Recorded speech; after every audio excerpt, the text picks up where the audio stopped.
Attorney, magandang umaga. Si Admar po ito. Sir, si Yusek Castro ay napatanong po kung sino ba yung nasa likod nito. Parang naniniwala siyang meron pang nasa likod ni Congressman Leviste. Kaya nga po nangyari itong pagsasampa ng kaso. Meron pa ba, Attorney?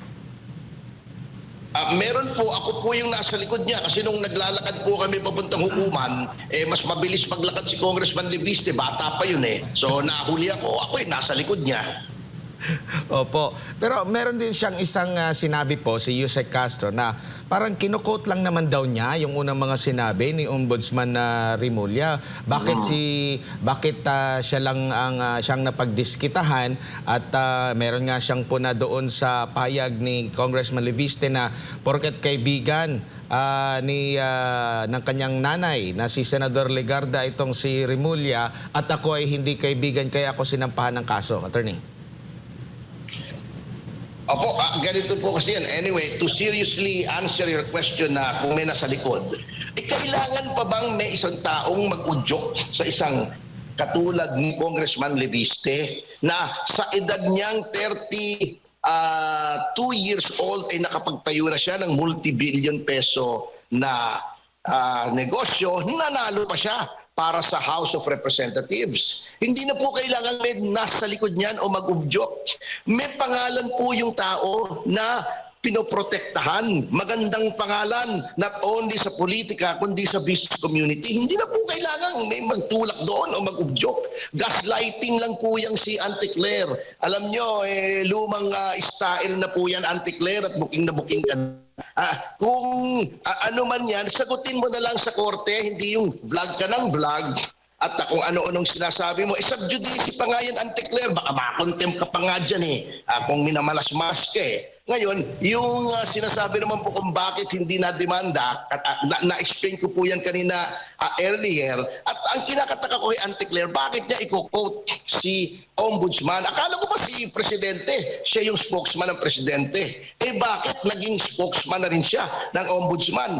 Which leads me to my next point. Yan po ang problema Hindi po independent yung Ombudsman. Nakikita naman natin yung kaugnayan between the Office of the President and the Ombudsman. Bakit? Sapagkat utang na malaking utang ng Ombudsman na siya'y naging Ombudsman, yung kasalukuyang Ombudsman ngayon, sapagkat nakita naman natin kung paano pinilipit ang batas, binaliwala ang batas, nagbendalo at talagang ipinilit, binraso na maging Ombudsman si Remulla.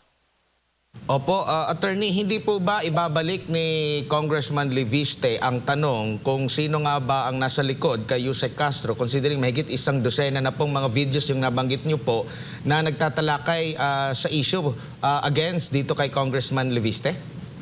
Talagang yun nga po, hindi na po kailangan itanong kasi obvious naman po kung sinong nasa likod nito. Ito ay isang targeted attack against Congressman Leviste dahil yung kanyang mga expose ay nakakaapekto na. At yung Cabral files para sa analysis ng iba ay nagtuturo directly sa Malacanang tungkol dito sa flood control project. So, they cannot question the message. They are shooting the messenger. Sinisiraan nila yung messenger. Lumang style naman po yan at alam natin yan. At alam nyo, with the very low trust rating of the President, alam natin na hindi na po kinakagat yan ng taong bayan. Wala na pong naniniwala sa kanila.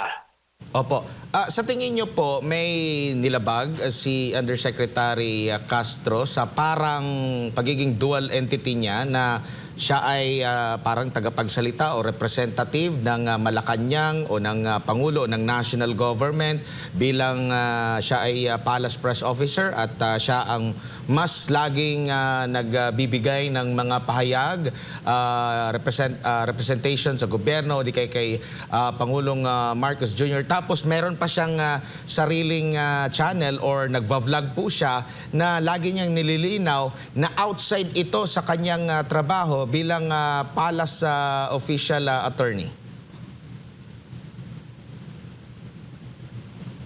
Hello po, Sir Admar. Opo.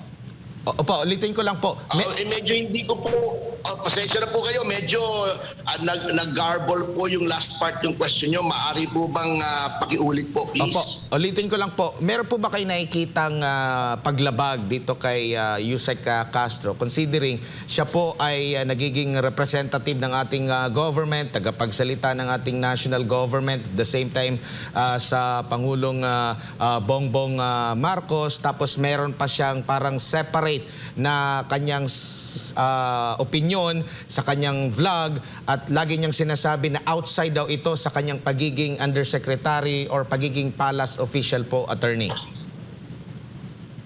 Ay opo, mayroon pong paglabag, may maaring paglabag sa RA 3019, yung Anti-Graft and Corrupt Practices Act, sapagkat yung kanyang personalidad as an undersecretary ng Presidential Communications Office, ibig sabihin may control siya sa communications apparatus ng ating gobyerno, ay ginagamit niya upang manira ng puri ng mga tao na hindi naman yun ang sinasabi officially ng Pangulo. So, kung ginagamit niya po yan, ay pwedeng idemanda po yan ng graft under yung catch-all po na causing undue injury to any person. Maaari din po siyang idemanda administratively. Kasi meron pong mga pamantayan ang conduct ng isang public official na maaring nalabag po niya. Pinag-aaralan po namin lahat yan. Yung anti-graft po, actually, kahit sino pwedeng magdemanda po yan sa ombudsman. Kahit po ako, pwede ako magdemanda dyan hindi kailangan si Congressman Leviste po yan. Anyone who has knowledge noong ginawang act that may constitute graft. Opo, kasi parang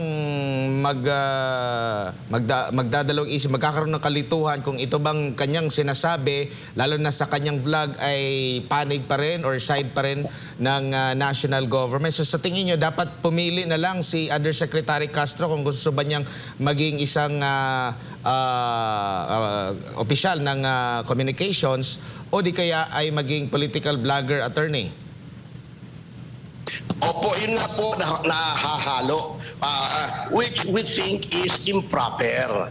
Kaya nga po, diniscuss ko rin po sa aking kliyente na maaari rin pong administratively liable as well as criminally liable, hindi for libel kung ayaw niyang libel, kundi under the provisions of the Anti-Graft and Corrupt Practices Act. So pinag-aaralan po namin yan sa ngayon kung dapat po ito i-pursue.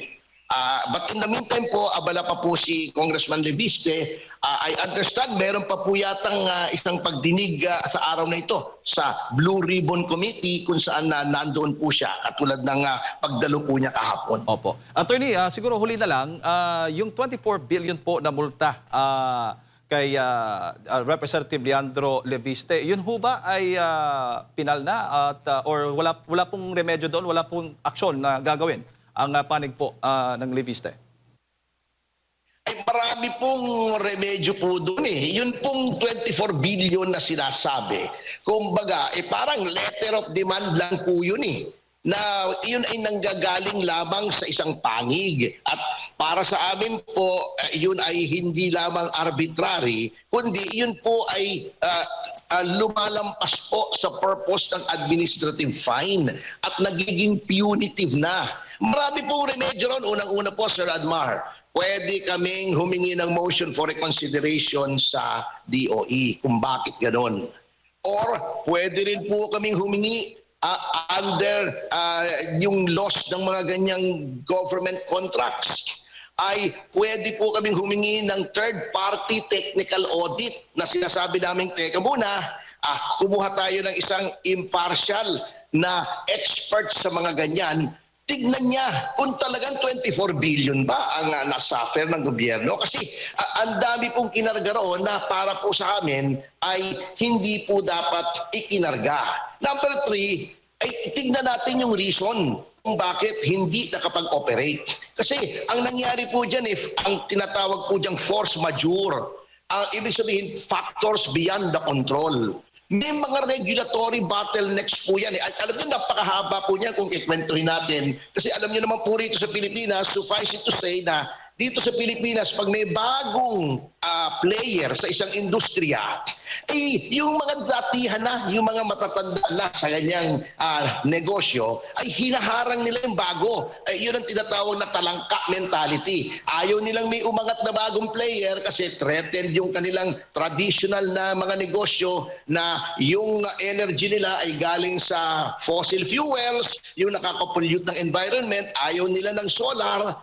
kasi mawawala sila ng negosyo. Kung ano-ano pong mga balakid o obstacle ang kanilang inilalagay sa daanan. Pati po yung mga permit ay hindi po ibinibigay. These are regulatory bottlenecks na wala po sa control nitong solar para sa bayan. So marami po factors to eh. Hindi naman porket sinabi ng DOE 24 billion, dapat bayaran na yon. So saywar lang po yan ng DOE. Saywar lang yan. Kasi ang DOE, under yan ng presidente. So alam na natin yan kung bakit ginagawa yan para masira yung pangalan ni Congressman Leviste. Pero attorney, doon sa isang panayam namin kay Congressman Leviste, may nabanggit siya na baka hindi nga siya yung pagmumultahin, kundi yung nakabili ba ng shares ibang tao. Baka akala lang nila sa kanya pa rin, considering siya yung kilala and dati sa kanya yung mismong kumpanya po, attorney. Yun nga po ang sinasabi ko, puro disinformation and misinformation. Sapagkat kasama po yan under corporate practice po. Kapag ang kumpanya mo ay binili ng isang kumpanya at lalo na ganyan kalaking bilihan na bilyon ang involved, ano po? May due diligence po yan. Tingin nyo ba naman si Mr. Panghilinan yayaman ng ganyan kung hindi magaling na negosyante yan.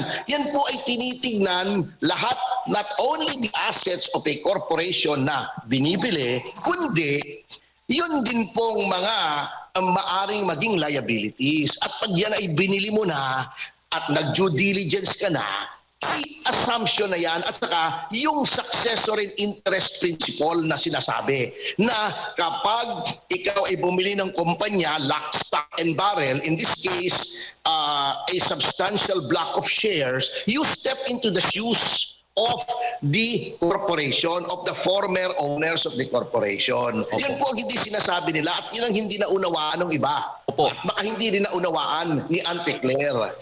Opo, yan ang malinaw, attorney, na sa ngayon hindi na po aktibo si Congressman Leandro Leviste dyan po sa Solar Philippines na pinagmulta nga ng Department of Energy at yung ownership naman ng mga power firm po ni Congressman Leandro Leviste ay nasa salin naman po lahat. Kaya kung sino man ang gustong maghanap ng impormasyon, nandoon. May disclosure po yan.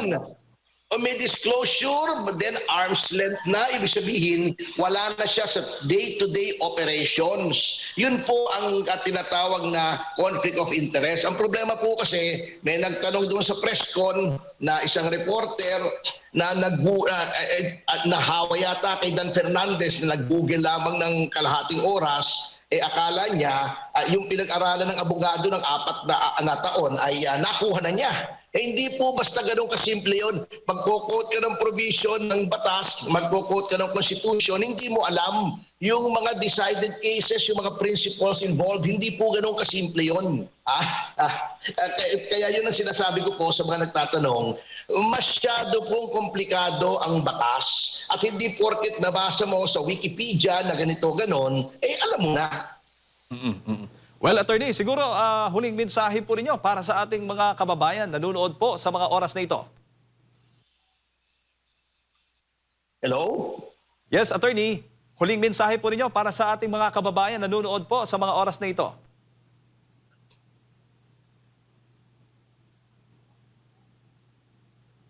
Attorney? Hello po. Hello po, Hello po. Sorry po, Yes po, medyo naputol attorney. kanina. Yes po, mensahe na lang po ninyo para sa ating mga kababayan na nanonood po. Ang huling mensahe ko po sa ating mga kababayan ay, mga kababayan ko, alam niyo po si Congressman Leandro Leviste ay maaaring nanahimik na lamang. Hindi niya kailangang gawin ito. At alam niya na meron siyang mga negosyong maaring tamaan kung siya ay mag-iingay, lalo-lalo na kung ang magiging kalaban niya ay ang kasalukuyang administrasyon.